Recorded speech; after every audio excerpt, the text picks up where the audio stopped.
Hello বন্ধুরা, আরেকটা নতুন ব্রেকফাস্টের ভিডিও নিয়ে আপনাদের সামনে চলে এলাম।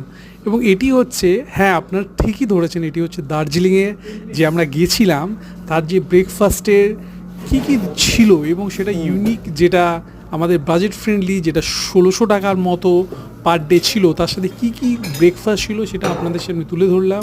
তো আপনারা দেখতেই পেলেন যে ব্রেড টোস্ট ছিল, তার সাথে ইডলি ছিল, তার সাথে সাম্বার চাটনি, এবং তার সাথে ছিল আপনার সিমুই টাইপ একটা। আর এদের একটা জিনিস আমি বলবো, এদের যে সাম্বারের যে চাটনিটা ছিল সেটা আউটস্ট্যান্ডিং ছিল। আমি তো এক্সট্রা লাস্টে পুরো বাটিটা নিয়ে নিতাম, কমপ্লিট করে দিতাম। এবং লোকজন যেরকম থাকতো সেইভাবে আপনাকে বুফে, এবং এদের সবথেকে একটা ভালো ব্যবস্থা, আপনি সকাল সকাল ব্রেকফাস্ট করতে গেলে কাঞ্চনজঙ্ঘাটা এদের কিন্তু যে ব্রেকফাস্টের রুম থেকে একটা অসাধারণ ভিউ দেখা যায়। তার সাথে আপনি ব্রেড টোস্ট, জ্যাম, বাটার সমস্ত কিছু, এবং এই দেখুন এই সেই অসাধারণ ভিউ যেটা আপনাকে বলছিলাম কাঞ্চনজঙ্ঘা